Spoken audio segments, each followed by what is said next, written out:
Salut à tous et bienvenue sur Antenne Box. Aujourd'hui, on se retrouve pour débriefer l'affrontement entre Tyson Fury et Francis Ngannou, mais surtout pour répondre aux haters. Alors, avant de rentrer dans le concret, déjà, je dois dire que la soirée, franchement, c'était laborieux. Je parle pas des combats, mais de l'orga. C'est ça les limites, en fait, quand on veut faire du show, de l'entertainment global, tout en faisant un événement box où les gens sont là pour voir des combats. Ils sont pas là pour attendre 30 minutes entre chaque affrontement et surtout pas presque 1h30 avant ce qui est programmé comme le main event avec des concerts interminables dont tout le monde se contrefout. Maintenant que j'ai dit ça, on peut passer au sujet principal et c'est marrant parce qu'à la base, je voulais même pas parler de cet événement, ça m'intéressait pas. Je me suis laissé un peu prendre au jeu de dire ce que j'en pensais et maintenant je dois me farcir les commentaires des gars qui viennent juste faire les justiciers sous ma vidéo débrief preview. Donc moi je vais récapituler. Déjà j'ai donné un avis dans lequel je crois toujours et je vais développer. J'ai manqué de respect à personne, j'ai jamais dit Ngannou est nul ou quoi que ce soit du genre, j'ai pas mal parlé sur lui. Donc tous ceux qui viennent me parler après coup comme si j'avais insulté leur daron, franchement redescendez. J'ai dit que Ngannou ne gagnerait pas, il a pas gagné, donc venez pas me dire que j'ai eu tort ou j'en sais rien. Vous pouvez venir me blablater ce que vous voulez, à la fin, là-dessus j'ai eu raison, surtout que vous pouvez pleurer en disant que c'est un vol, c'est pas un vol, si vous connaissez la boxe et que vous regardez le combat en mode dépassionné, vous verrez qu'au point Fury gagne, mais ça aussi je vais rentrer très concrètement dans le détail, et c'est bien ça le problème, c'est que les 3/4 des gens qui viennent commenter des trucs débiles sans argument, savent même pas comment on note un round de boxe, je pense, et encore une fois, je vais développer et argumenter sur ce que je dis. Pour la partie mea culpa par contre, est-ce que ça a été plus compétitif que ce que j'avais annoncé ? Ça clairement oui, je le reconnais sans problème. Mais pour quelle raison est-ce que ça a été aussi compétitif ? Moi, j'ai toujours des questions et je suis pas le seul à me les poser. Et c'est, je pense, de ça que c'est intéressant de discuter, plutôt de qui a raison, qui a tort. Et en vrai, même si j'avais eu tort, je m'en fous. Là, c'est juste que le débat, je trouve qu'il est stérile et complètement débile. Mais bref, je vais rentrer dedans. Concrètement, surtout, moi je suis hyper ouvert à avoir des débats sur le fond. Si des gens veulent discuter sur Insta avec de vrais arguments, franchement, venez avec plaisir si vous en avez envie. Par contre, ceux qui savent même pas qu'un combat de boxe, ça se note round par round et qu'un knockdown, ça veut pas dire forcément victoire, franchement, retournez dormir. Donc au global, surtout, et c'est mon dernier point, coup de gueule avant de rentrer dans l'analyse pure et dure, moi je suis pas un maxi média, j'ai genre 1000 abonnés sur YouTube, je monétise rien. Je fais du contenu gratos, juste par passion, et je parle boxe avec mon ressenti, mes émotions. Si vous n'êtes pas d'accord, encore une fois, venez débattre sur Insta. La porte, elle est ouverte, et c'est pour ça aussi que j'ai fait cette chaîne. Si vous venez juste pour mettre des commentaires à 2 balles, en vrai, cassez-vous, franchement. Allez sucer la sueur, me faites pas chier moi. Voilà, ici, je dirai toujours ce que je pense. Libre à vous d'écouter ou non, et surtout, si vous n'êtes pas d'accord, venez soit avoir un débat constructif, ou alors, venez pas faire les haters pour rien, quoi. Bref.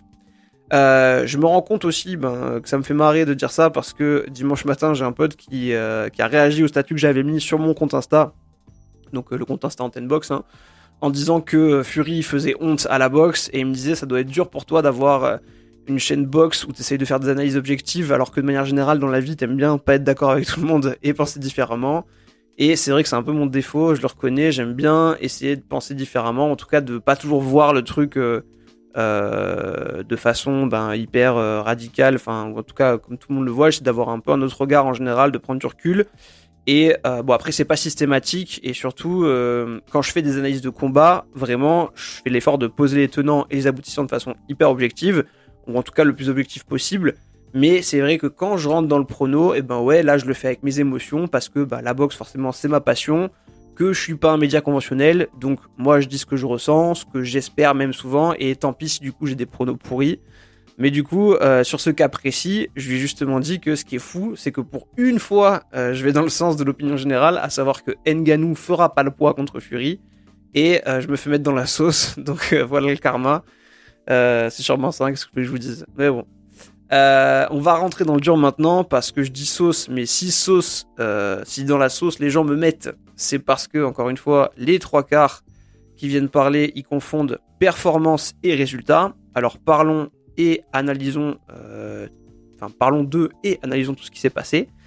Parce que oui, la performance d'Ngannou a dépassé les attentes, clairement, les miennes, sûrement les vôtres. Même ceux qui y croyaient, je pense qu'ils ne s'attendaient pas à avoir une performance aussi intéressante de la part d'Ngannou. Par contre, le résultat, je suis désolé de le dire, mais il n'a pas dépassé les attentes et il n'a pas fait mentir le prono que j'avais fait à la base.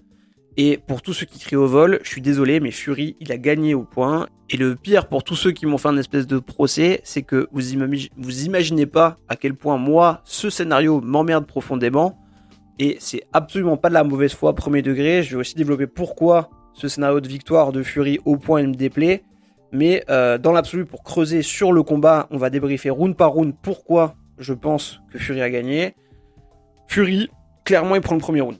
Le round 2, il est très serré, mais Fury touche un micro chouïa plus. Et si on est dans une logique de boxe, l'avantage, il va au champion général. Le challenger doit faire plus. Le round, il devrait donc revenir à Fury. Le 3, pas de débat, c'est round pour Ngannou, à 18 en plus parce qu'il score le knockdown. Le round 4, il est aussi pour Ngannou. Le round 5 est pour Fury qui revient bien. Sur le round 6, Fury touche plus, mais Ngannou met plus de power shot. Donc je comprends que dans la tête des juges et du public, ça peut être dur à noter avec un Ngannou qui laisserait peut-être une meilleure impression. Mais les touches effectives, elles sont du côté de Fury. Donc encore une fois, celui-là, il doit revenir à Fury.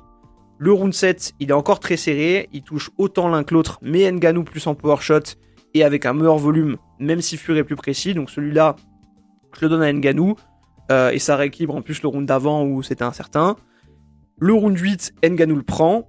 Et enfin, on a les rounds 9 et 10 qui sont pour Fury. On arrive à 95-94 pour Fury. C'est mon pointage qui est hyper honnête, à froid. On a en revue 2 fois le combat. Encore une fois, un combat de boxe, ça se note round par round. Je rappelle pour ceux qui ne connaîtraient pas, c'est 10 points pour le vainqueur du round et 9 pour le perdant. Ça peut être 8 points pour le perdant s'il prend un knockdown dans le round, 7 s'il en prend 2, et ainsi de suite. Si vous voulez qu'on rentre dans le purisme absolu, on peut parler des critères qui permettent de juger les rounds et d'attribuer ces fameux points au regard de cette confrontation. Il y a un critère qui est de l'agressivité effective, donc quelque part c'est un peu le volume de coups. Sur ce combat, round par round et au global, on peut pas dire que Ngannou a saoulé Fury de coups. On est sur une moyenne de 23,1 coups par round pour Ngannou contre 22,3 pour Fury. On n'est pas sur un écart hyper significatif, surtout que là je parle des coups lancés, pas ceux qui touchent. Parce qu'un autre critère évidemment et qui doit être couplé en plus avec cette donnée, c'est la précision. Et là on est à 7,1 coups qui touchent par round pour Fury contre 5,9 coups qui touchent par round pour Ngannou. 31,8% de précision pour Fury contre 25,5% de précision pour Ngannou. Donc là, au global, on peut dire ce qu'on veut, avantage Fury. Ensuite, autre critère, c'est la défense active. Bon là, clairement, d'un côté comme de l'autre, c'est pas vraiment un sujet qui pèse dans cet arbitrage. Et le dernier, c'est la gestion du ring. Et là, pareil, à part l'erreur de Fury sur le knockdown, il a géré le ring à son avantage sur l'ensemble du combat pour rester globalement à sa distance. Ngannou était le plus petit et celui qui était censé frapper le plus fort, donc normal que ce soit lui qui avance et qui mette le pressing. Le jeu de Fury, c'était de pas se laisser enfermer, et on peut pas dire que Ngannou a réussi à couper le ring de façon à mettre une pression insoutenable à Fury. Donc pour moi, la gestion, de manière générale, elle revient aussi à Fury. Donc là, je vous le fais au global, parce que je vais pas vous faire un podcast de 6 heures en appliquant chacun de ces critères round par round, mais si vous êtes un peu honnête, vous avez compris l'idée. Et vous pouvez d'ailleurs regarder de façon dépassionnée encore une fois avec ces éléments en tête et vous verrez que ce que je dis, c'est la vérité. Voilà pour l'analyse factuelle du combat. Après à la question, encore une fois, est-ce que Ngannou a fait bonne figure ? Très clairement, est-ce que sa performance était au-delà des attentes ? Absolument.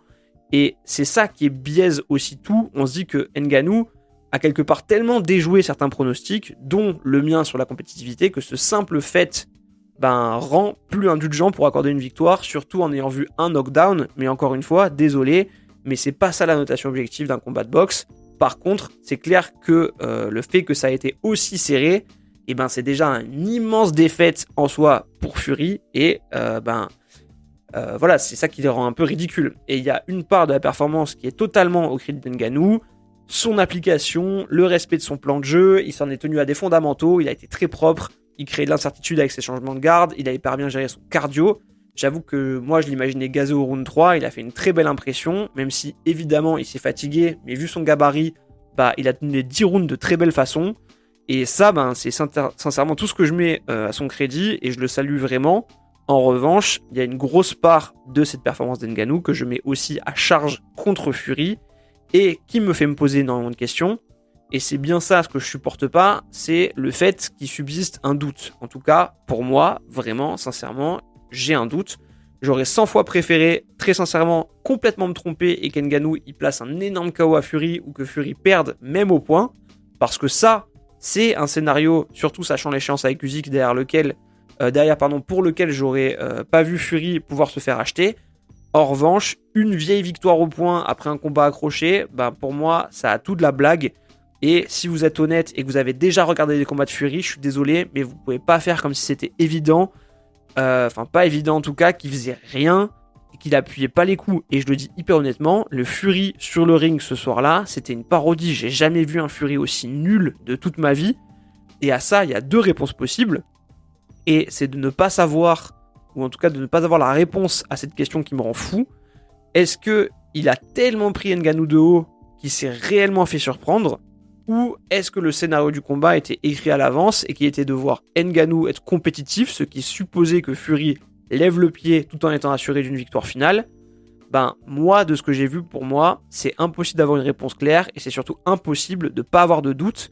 Et la conséquence de tout ça, et c'est pour ça que j'en veux tant à Fury, c'est que soit il s'est pas préparé et il s'est fait mettre à l'amende par un mec du MMA, parce que oui, en effet, il aurait pas dû avoir autant de compétitivité qu'il y a eu. Et donc dans un des scénarios, Fury a pas fait assez. Et aussi fort qu'il soit, Ngannou, Fury a décrédibilisé son sport. Et ça a rien de méchant contre Ngannou. C'est juste pas normal qu'un mec qui fait un sport depuis 6 mois, quel que soit son bagage et son passif dans d'autres sports de combat, puisse autant faire galérer le champion du monde incontesté d'un autre sport sans que ça le rende ridicule. On l'avait vu avec Mayweather McGregor, on l'a même vu avec Jake Paul qui a roulé sur plein de mecs du MMA. Et là, quelque part, finalement, c'est un peu la revanche de ces gars-là. Et c'est peut-être aussi contre la boxe. Et c'est peut-être aussi pour ça que ça fait autant de bruit. Mais dans l'absolu, il n'y a rien de positif pour moi qui sort de ce scénario qu'on a eu samedi soir. Parce que, en l'état, ceux qui voient Ngannou gagnant, ils voient une tricherie manifeste. Et ça, je le comprends. Ceux qui voient malgré tout Fury gagnant peuvent y voir que soit de la corruption ou un arrangement pour qu'il ait autant galéré. Et je l'ai dit plusieurs fois, mais pour moi, Fury, en fait, il sort ridicule de cet événement. Surtout que là, encore ce matin, je l'entends sur IFL TV dire qu'il s'est entraîné comme un malade pour 12 semaines, etc. Mais ça suffit, quoi. Et donc, bravo pour le coup, ça aussi, je le dis vraiment sincèrement, bravo à Ngannou d'avoir joué sa chance à fond. Lui, pour le coup, il s'en sort extrêmement grandi.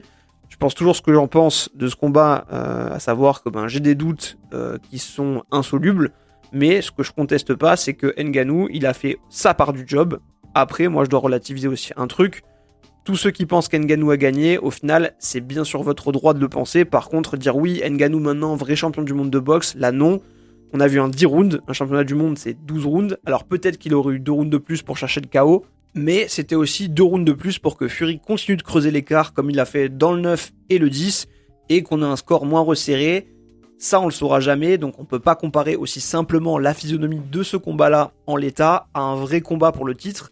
Ou alors, à ce moment-là, on considère que si un mec faut un knockdown ou un KO à Fury à l'entraînement, on lui file la ceinture. Là aussi, il faut être raisonnable. Et si on fait un comparatif foireux, quand le Real Madrid perd un amical, on lui enlève pas sa Ligue des Champions au profit de l'autre club.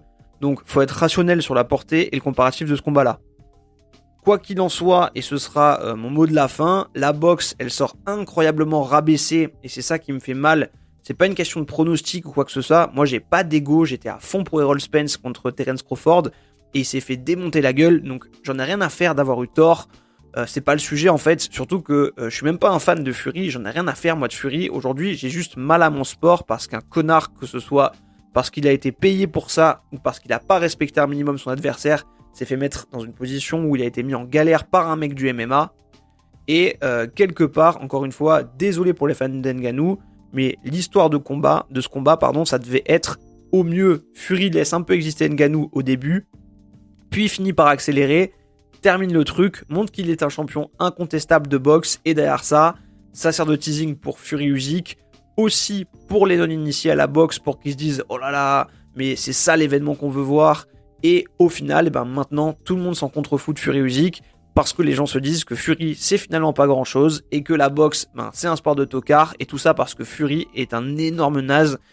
Et moi, c'est ça qui me dégoûte. Et encore un autre truc qui, moi, me met dans le doute, c'est que j'avais oublié de l'aborder, c'est que l'embarras qui se lit sur le visage de Fury à la fin, je suis d'accord qu'il est réel. Est-ce que c'est parce que dans sa tête, il se dit qu'il a été ridicule et pas au niveau ? Est-ce que c'est parce qu'il se dit que ça va se voir, qu'il a pris tout le monde pour des imbéciles ? En tout cas, on l'a pas entendu la ramener, malgré sa victoire, et il a même temporisé la date du match contre Usyk, alors qu'avant l'événement, il faisait le malin en disant qu'il attaquerait Usyk en justice s'il combattait pas le 23 décembre comme prévu. Et après, ce qui est horrible en fait, c'est qu'il est tellement imprévisible, Fury, qu'il est capable de nous sortir une masterclass contre Usyk. Mais là, j'ai vraiment envie qu'il perde, qu'il prenne une leçon et qu'on n'entende plus parler. Donc si je dois dire une dernière chose pour clore ce podcast, moi je change pas d'avis. Pour moi, Fury aurait dû marcher sur Ngannou. Je m'explique pas les raisons réelles d'un combat si accroché.